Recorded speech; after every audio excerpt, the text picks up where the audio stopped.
मध्य प्रदेश में जहां एक और ओबीसी आरक्षण का मुद्दा गरमाया हुआ है, तो वहीं अब क्षत्रिय समाज भी मैदान में आ गया है और ईडब्ल्यूएस आरक्षण को 10% से बढ़ाकर 20% करने की मांग के लिए एक बड़ा सम्मेलन भोपाल में आयोजित होने वाला है, जिसमें लाखों लोग शामिल होंगे, ऐसा दावा किया जा रहा है। हमारे साथ में बात करने के लिए प्रदेश अध्यक्ष जी हैं। सर, करने जा रहे हैं भोपाल में, आप लोग दावा कर रहे हैं लाखों लोग भोपाल में इकट्ठा होंगे, कई बड़ी मांगे आप लोग ने रख दी, हरदा प्रकरण भी रखा जिसमें करनी सैनिक के ऊपर लाठीचार्ज हुआ। भोपाल में क्रांति महासम्मेलन का आयोजन हम 15 नवंबर को कर रहे हैं। 27% आरक्षण ले, हमें कोई दिक्कत नहीं है, लेकिन हमारा जो आरक्षण ईडब्ल्यूएस है उसको 10% से बढ़ाकर 20% किया जाए। उसमें प्रमाण पत्र को लेकर सरलीकरण किया जाए, क्योंकि बच्चे प्रमाण पत्र को लेकर प्रति होते हैं, उसका प्रमाण पत्र पर ईयर आपको देना पड़ता है, तो उसका सरलीकरण हम चाह रहे हैं। हरदा प्रकरण में जहाँ जो हुआ है वो सबके सामने है, लेकिन संबंधित अधिकारियों पे आज तक भी कोई कार्रवाई नहीं हुई है, एवं जहां जहां प्रशासन ने सख्ती से कार्रवाई करी, लाठीचार्ज किया है, वो प्रशासन उन दोषियों पर भी कोई कार्रवाई नहीं हुई है, तो हम उन पे कार्रवाई की मांग चाहते हैं। और हमारा जो आंदोलन है 15 नवंबर को भोपाल में होने जा रहा है।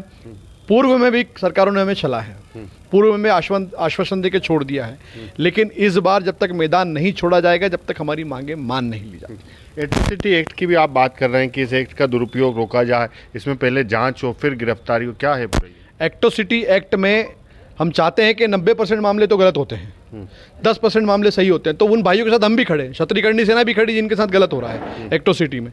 लेकिन कहीं कहीं तो बिना कुछ किए वो धाराएं लग जाती हैं और प्रकरण बन जाता है और आदमी को जेल जाना पड़ता है। तो हम चाहते हैं कि ऐसा कोई कानून बने जिससे जांच के बाद गिरफ्तारी हो, पहले जो उच्च अधिकारी से जांच हो, जांच के बाद गिरफ्तारी हो, जो दोषी हो उस पर कार्रवाई हो। हम दोषी को रोकना नहीं चाहते हैं, लेकिन कहीं कहीं 90% मामले ऐसे होते हैं जहां दोषी नहीं होता है, लेकिन उस पर कार्रवाई हो जाती है और उसको जेल जाना पड़ता है। तो हम चाहते हैं कि जाँच के पश्चात गिरफ्तारी हो। अच्छा, अभी हम देख रहे हैं कि ओबीसी का जो 27% आरक्षण का मामला है कोर्ट में लंबित है। सर्वदलीय बैठक हुई, सभी राजनीतिक दल इस बात पर सहमत हुए कि 27% आरक्षण ओबीसी को मिलना चाहिए। इस बीच आप लोग कह रहे हैं ईडब्ल्यूएस में 10 से बढ़ाकर 20% आरक्षण आप लोग को दिया जाए, तो आपको लगता है कि सरकार अभी ओबीसी के आरक्षण पेच में फंसी हुई है, अब ये ईडब्ल्यूएस लेकर? हम भी तो हमारा हक मांग सकते हैं, हमें भी मांगने का हक है। 10% से बढ़ा के 20% ही तो मांग रहे हैं। और ओबीसी आरक्षण में आप एक चीज़ नोट कीजिएगा, जब ओबीसी आरक्षण के लिए बात हुई तो बंद हॉल में मीटिंग में, मतलब ना विधानसभा में होता है ना कुछ होता है, और बंद हॉल में मीटिंग होकर ओबीसी आरक्षण लागू करने की इनकी बात हो जाती है। उसके बाद सबसे एक अच्छी खूबसूरत चीज़ बता रहा हूँ मैं आपको कि स्वर्ण समाज का एक भी लीडर वहाँ नहीं था उस आरक्षण में। जब 27%, हम उस आरक्षण का कोई विरोध नहीं कर रहे हैं, लेकिन हम अपनी मांग भी तो जायज़ बताएं, हम अपनी मांग भी तो मांग रहे हैं, तो हमें 10% से बढ़ाकर ओबीसी जो ईडब्ल्यूएस है उसको 20% किया जाए। अक्सर देखते हैं जब भोपाल में बड़ा आंदोलन होता है, करनी सैनिकों का बड़ी संख्या में लोग उसमें शामिल होते हैं।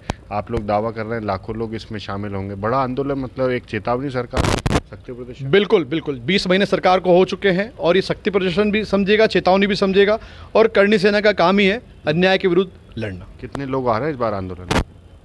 लाखों में संख्या रहेगी।